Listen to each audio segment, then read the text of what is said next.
యేసయ్యా. రెండు చేతులు పైకి లేపి అందరం కూడా సిలువను చూస్తూ అందరం ఈ సమయాన్ని ప్రభువుకు సమర్పించి ప్రార్థించుదాం.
పరిశుద్ధులైన మా తండ్రి, మీ ఘనమైన నామమునకు స్తోత్రములు ప్రభువా. ఈ పరిశుద్ధ సమయాన మీ మాటలను ఆలకించడానికి మేమందరము కూడా వచ్చి ఉన్నాం ప్రభువా. మీ మాటలతో మమ్మల్ని అందరినీ కూడా బలపరిచి మా ఈ లోక జీవితంలో ప్రభువా తగ్గింపు తనము కలిగి ప్రేమ, శాంతి, సమాధానములతో జీవించేటువంటి వాక్యాన్ని మా అందరికీ దయచేయమని ఈ యొక్క ప్రార్థన మా ప్రభువును మీ కుమారుడైన యేసయ్య అతి పరిశుద్ధ నామమున వేడుకొనుచున్నాము తండ్రి, ఆమేన్. కూర్చున్నాము.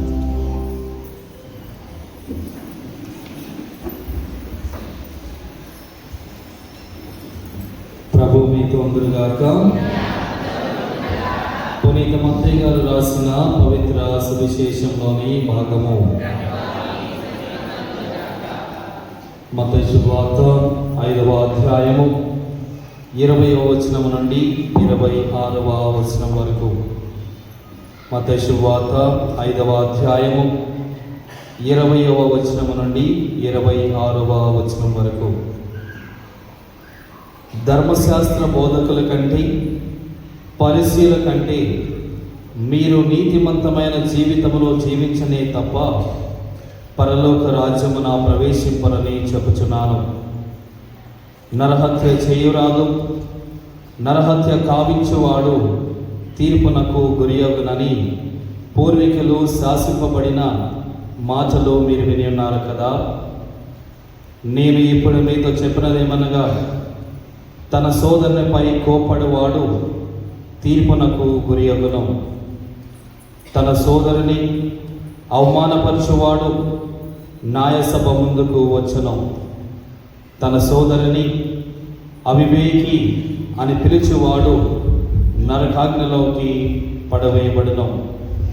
కనుక బలిపీఠ సన్నిధికి నీ కానుకలు తెచ్చినప్పుడు నీ సోదరునికి నీపై మనస్పర్ధ ఉన్నట్లు నీకు స్ఫురించినచో ఆ కానుకను పీఠమ చెంతని వదిలిపెట్టి పోయి మొదట నీ సోదరులతో సఖ్యత పడిగి తిరిగి వచ్చి నీ కానుకలను చెల్లింపము. నీ ప్రతివాదితో నీవు త్రోవలో ఉండగానే అతనితో సత్వరము సమాధానము పడము. లేనిచో నీ ప్రతివాది నిన్ను న్యాయవాదికి అప్పగించను, న్యాయాధిపతి నిన్ను పరిచారకునికి అప్పగించను. అంతటా నీవు చెరసాల్లో వేయబడదవు. నీవు చెల్లింపవలసిన రుణముల్లో కడపటి కాసు చెల్లించే వరకు నీవు చెరసాల్లోనే ఉండదవు అని పలికెను. ఇది క్రీస్తు సువిశేషము. క్రీస్తువాని స్తుతి కలుగునుగాక. ప్రియమైన సహోదరులారా, దేవుని బిడ్డలారా, గురువారాలు ప్రసంగాలు చెప్పడం లేదు కాబట్టి శుక్రవారాలు ప్రసంగాలు చెబుతున్నాం కాబట్టి ఓపికతో ఉండండి. ప్రియమైన దేవుని బిడ్డలారా, ధూమపానం, మద్యపానం ఆరోగ్యానికి హానికరం అని మీరు విన్నారు కదా. ఎక్కడ చూస్తారు అది? ఎక్కడ చూస్తారు? సినిమాల్లో మాత్రమేనా? సినిమాల్లో మాత్రమేనా? సీరియల్లో చూస్తారు. ఏ సన్నివేశాల్లో చూసినా సిగరెట్ కనపడితే, మందు బాటిల్ కనపడితే వెంటనే ఏమంటారు? ధూమపానం, మద్యపానం ఆరోగ్యానికి హానికరం. అయితే నేనంటాను కోపం ఆరోగ్యానికి హానికరం అని నేనంటాను. కోపం ఆరోగ్యానికి హానికరం. శరీరానికి మాత్రమే కాదు, మన మనస్సుకు కూడా అది హానికరం. Praise the lord, praise the lord, praise the lord. ప్రియమైన దేవుని బిడ్డలారా, కోపం మన దైనందిన జీవితంలో ఒక అతి క్రూరమైనటువంటి స్వభావం. ప్రియ సహోదరులారా, కోపం మన ఆరోగ్యానికి హానికరం అని చెప్పాను అంటే అది మరి సైంటిఫిక్గా, సైన్స్ పరంగా అది మనకు మరి తేట తెల్లమవుతుంది. ఆరోగ్యానికి హానికరం అంటే కోపము వలన మన మెదడు చాలా దెబ్బతింటుంది. మెదడు చాలా దెబ్బతింటుంది. కోపపడినటువంటి సంఘటనలు ఒకసారి గుర్తుపెట్టుకోండి, ఒకసారి గుర్తు చేసుకోండి. ఆ సమయంలో నీ మెదడులో ఎంత భారాన్ని నీవు మోసి ఉంటావో, నీ మెదడులో ఉన్నటువంటి నరాలు పగిలిపోతున్నట్టు, ఏదో అవుతున్నట్టు, మరి ఇక స్ట్రోక్ వస్తుందేమో అన్నటువంటి తలంపు నీవు ఎన్నిసార్లు నీవు భరించి ఉంటావో, ఎన్నిసార్లు నీవు మరి అనుకుని ఉంటావో. కోపం మన మెదడును మరి బాధ పెడుతుంది. కోపం మన గుండెను మరి అపాయకరమైనటువంటి స్థితిలోకి నెడుతుంది. నీవు కోపం ఎక్కువైనప్పుడు, హానికరమైనటువంటి కోపము నీలో ఎక్కువైనప్పుడు, ఆ కోపం వలన నీ గుండె దడదడాన్ని కొట్టుకుంటుంది.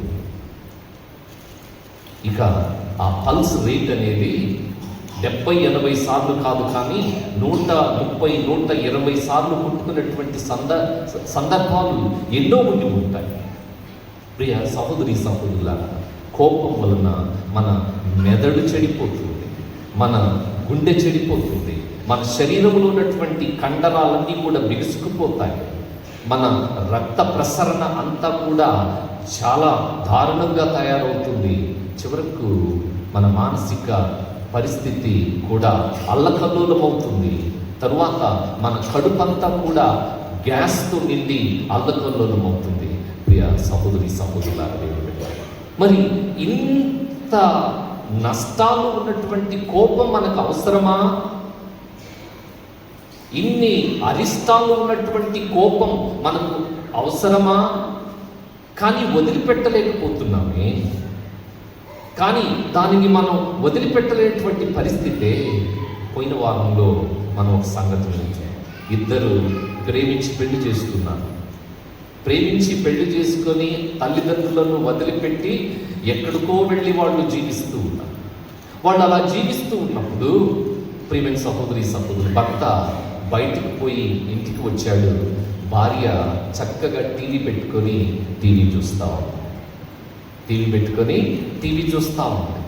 ఇక భర్త మరి బయట మరి ఎటువంటి పరిస్థితుల్లో ఇంటికి వచ్చాడో కానీ భార్యను అన్నాడు, టీవీ సౌండ్ తగ్గించు అని.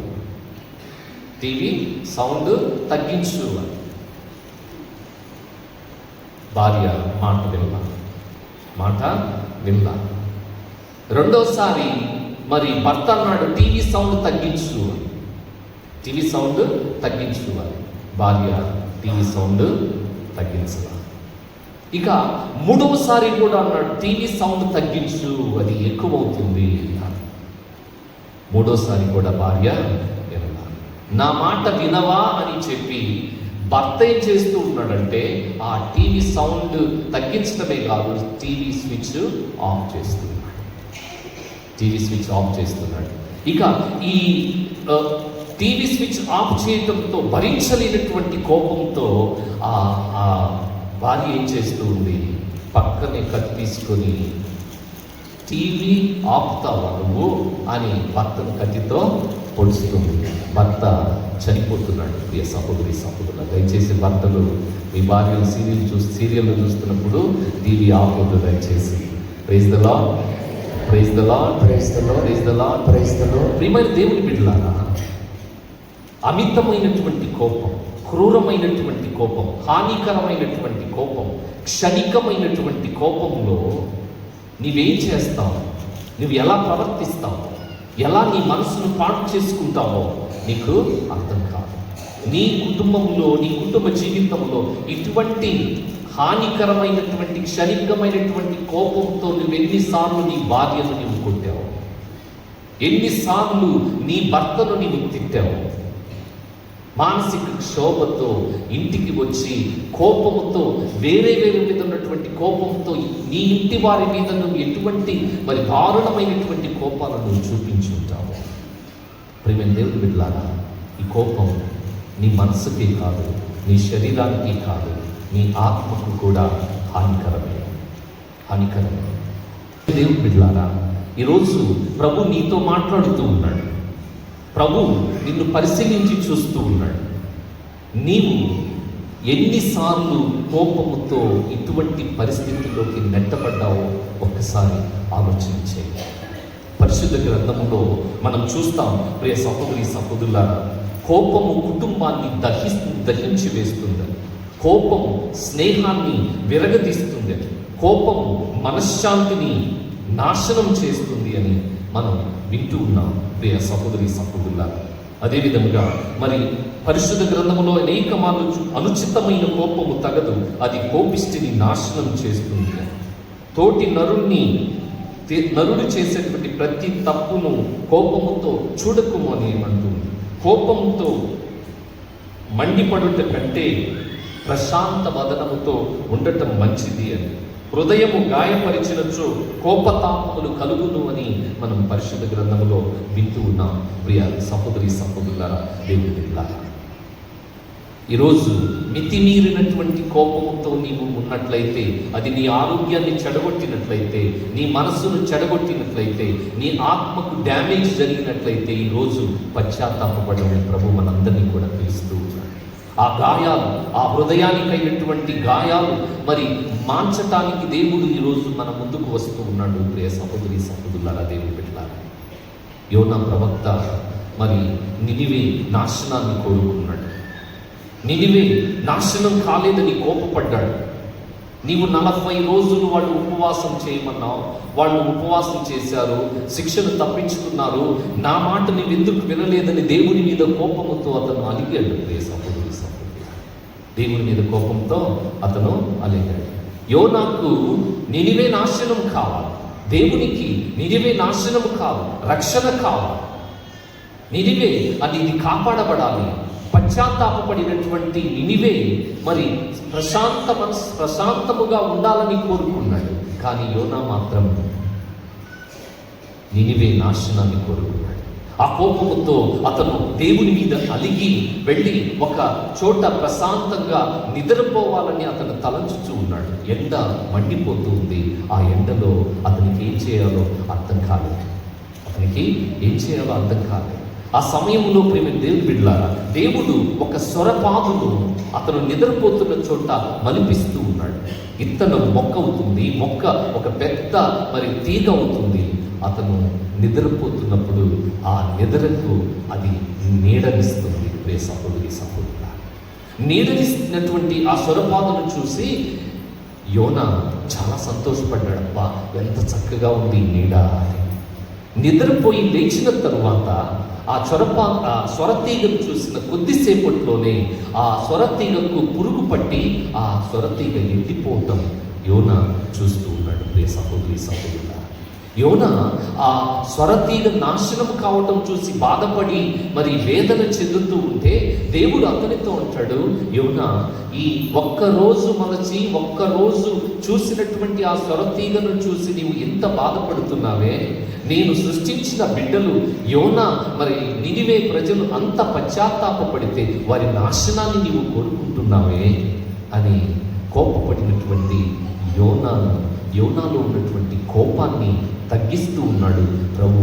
ప్రియమైన సహోదరి సహోదరులారా, దేవుని బిడ్డలారా, ఈరోజు నీవు కోపపడితే నీ ప్రక్కవారో నీకు ఎదుటిన్నటువంటి వారి నాశనాన్ని నీవు కోరుకుంటున్నట్లయితే, ప్రియమైన దేవుని బిడ్డలారా, ఈరోజు ప్రభు నీ వైపు చూస్తూ నిన్ను ప్రశ్నిస్తూ ఉన్నాడు. హానికరమైనటువంటి కోపముతో నీవు ఇబ్బంది పడుతూ ఉన్నట్లయితే, అది నీకు అనారోగ్య కారణమైతే దాన్ని ఈరోజే వదిలిపెట్టు అని ప్రభు అంటూ ఉన్నాడు. ప్రియ సహోదరి సహోదరులారా, దేవుని బిడ్డలారా, ఆత్మ పరిశీలన చేసుకుందాం. ఈ సమయాన్ని ప్రభువుకు సమర్పించి ప్రార్థన చేద్దాం. మితిమీరిన హానికరమైనటువంటి కోపం నీలో ఉన్నట్లయితే దాన్ని తీసివేయమని ఈ సమయంలో మనం ప్రార్థన చేద్దాం. రెండు చేతులు పైకి లేపి ప్రార్థన చేద్దాం. స్వస్థపరచమని ప్రభువుని అడుగుదాం. నీ కోపం వలన నీ గుండె పాడై ఉంటే, నీ మెదడు దెబ్బతిని ఉంటే, నీ కండరాలు నీకు హానికరముగా మారితే, నీలో ఉన్నటువంటి సమస్తము నీకు వ్యతిరేకముగా ఉంటే ఈ సమయాన్ని ప్రభువుకు సమర్పించి ప్రార్థన చేయండి.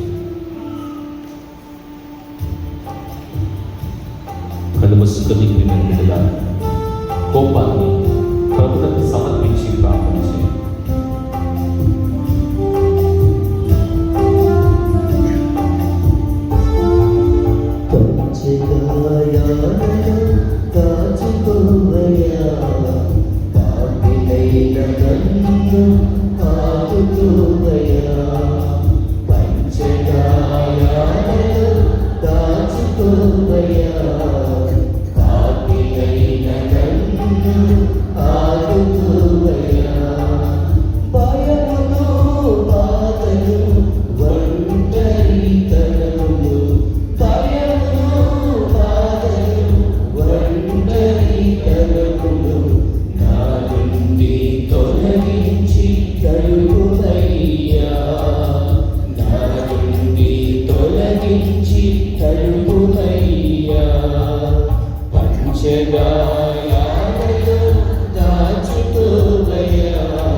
లేనటువంటి కోపముతో నీకున్నట్లయితే ఆ కోపాన్ని తగ్గించమని, మౌనాన్ని దయచేయమని ప్రార్థించు.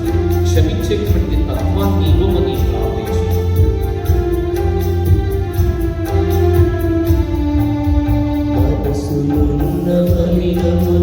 తుడిచివేసి నాలో తలంపులను శుద్ధి చేసి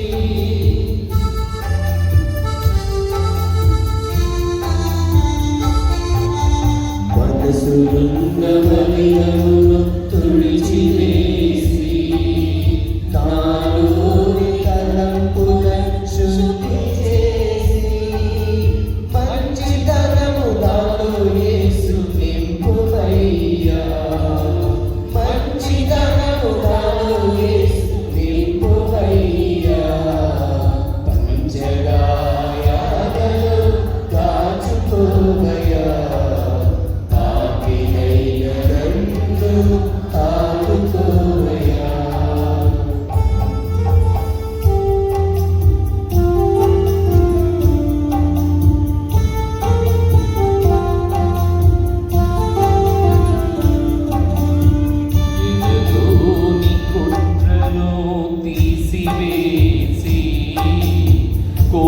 ద్వేషాలను పారద్రోలి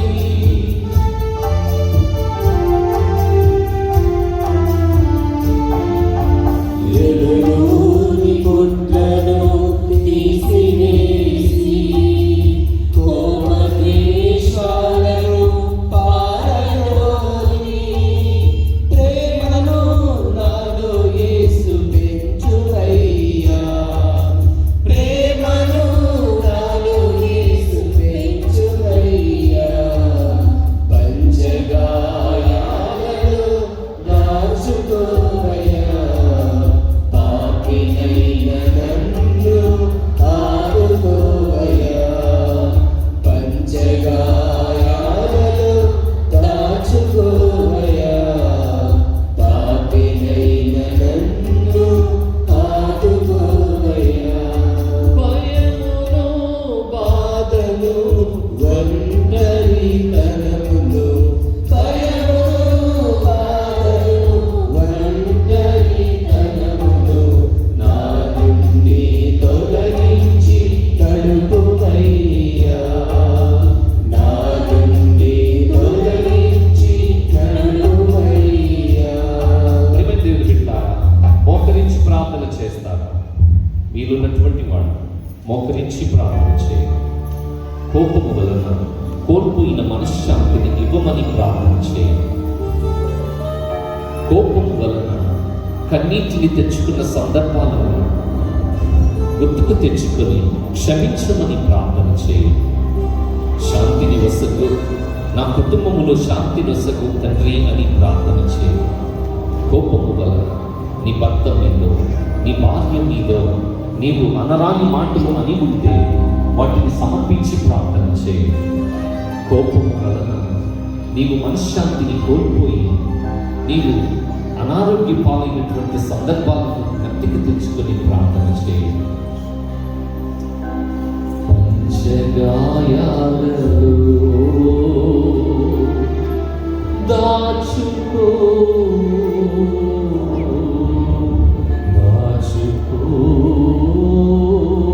యేసయ్యా. ఆంతరంగిక స్వస్థతను వసగు యేసయ్యా. సిలువ నుండి కారుతున్న రక్తముతో స్వస్థతను వసగు యేసయ్యా. స్వస్థతను వసగు యేసయ్యా. ప్రియమైన బిడ్డ, ఈ కన్నీటిని చూస్తూ ఉన్నాడు ఈ సమయాన ప్రభు క్షమించమని అడుగుతావా? కోపముతో కోల్పోయిన మనశ్శాంతిని తిరిగి ఇవ్వమని అడుగుతావా? పంచగాయాలలో దాచుకో యేసయ్యా. వదిలిన హృదయముతో ఉమిలిన మనసుతో నీ చెంతకు వచ్చితినయ్యా. ప్రార్థన చేయి ప్రియమైన బిడ్డ. కోపం వలన నీ శరీరములో ఏది నీకు బాధ పెడుతుందో ఆ స్థలములో నీ చేయి పెట్టుకొని ప్రార్థన చేస్తావా? భయమును బాధను ఒంటరితనమును నా నుండి తొలగించు యేసయ్యా. నా నుండి తొలగించు యేసయ్యా. రెండు చేతులపై లేపి ప్రార్థన చేస్తావా? రెండు చేతులపై లేపి ప్రార్థన చేస్తావా? నీ భర్తను క్షమించమని అడుగుతావా? నీ భార్యను క్షమించమని అడుగుతావా? నీ పిల్లలను క్షమించమని అడుగుతావా? పంచగాయాలలో దాచుకో యేసయ్యా. కలువరి కొండ నుండి నన్ను కరుణించు యేసయ్యా.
స్వస్థతను నీవు స్వీకరించి ప్రియమైన బిడ్డ. సర్వశక్తి గల సర్వేశ్వర పితా పుత్ర పవిత్ర ఆత్మ మిమ్ము తాకి స్వస్థపరచునుగాక.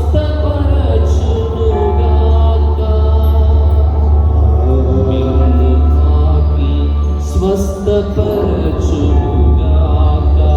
ప్రియమైన బిడ్డ, కలువరి కొండ నుండి స్వస్థత మీ హృదయాలలోనికి, మీ మనస్సుల్లోనికి వస్తూ ఉంది.